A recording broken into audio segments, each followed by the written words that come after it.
दार्जिलिंग के स्कूल में एक बहुत ही ज्यादा डरावनी और खौफनाक किस्सा हुआ था, जिस वजह से लोग दिन में भी यहाँ पर जाने से डरते हैं। मैं बात कर रहा हूँ दार्जिलिंग के कासियांग में स्थित विक्टोरिया वॉर स्कूल की, जहाँ पर कई साल पहले एक बच्चे का कटा हुआ सर मिला था। लोगों का ऐसा कहना था उस घटना के बाद से ही यहाँ पर पैरानॉर्मल एक्टिविटीज होने लगे और उनको अजीब अजीब से चीजें दिखने लगे। साल 2001 पृथ्वी नाम का एक लड़का इस स्कूल में वॉचमैन की ड्यूटी के लिए आता है।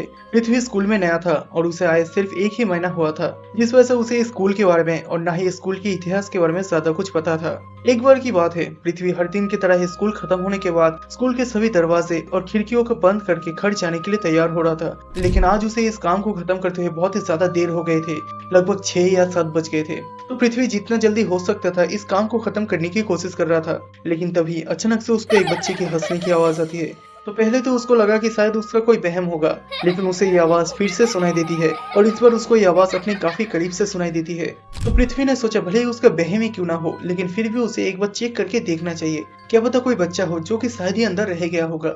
तो बेसिकली पृथ्वी क्या करता है, उस बच्चे को ढूंढने के लिए वो उस स्कूल के अंदर चला जाता है और जाते जाते वो सेकंड फ्लोर के उसी कॉरिडोर में पहुंच जाता है जहां पर एक बच्चे का कटा हुआ सर मिला था। तो पृथ्वी नोटिस करता है जितना वो पास पहुंचता है बच्चे की जो हंसने की आवाज थी वो तेज हो जाती है, बट उसको कोई सोर्स पता नहीं चल रहा था कि भाई आवाज आ कहां से रही है। चारों तरफ से आवाज आ रही है, कभी यहाँ से तो कभी वहां से।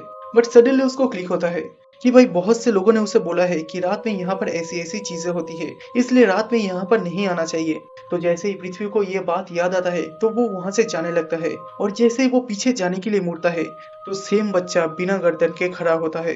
पृथ्वी ये देखकर हैरान हो जाता है और बेहोश होकर वो ही पड़ी गिर जाता है। अगले दिन जब लोग आके उससे पूछता है तो तब वो ये चीज बताता है कि एक बिना मुंडी का बच्चा उसने वहां देखा है जो कि सेकेंड फ्लोर के उस कॉरिडोर में खड़ा हुआ था। कहा जाता है कि उस स्कूल में एक मशहूर बिजनेसमैन का बेटा पढ़ाई करता था, जिसे बाद में कुछ गुंडों ने किडनैप कर लिया और पैसे के लिए बहुत ही ज्यादा बेरहमी से मार दिया और बाद में उसके सर को इस स्कूल में फेंक दिया। और तभी से उस बच्चे की आत्मा यहाँ पर लोगों को दिखाई देने लगा।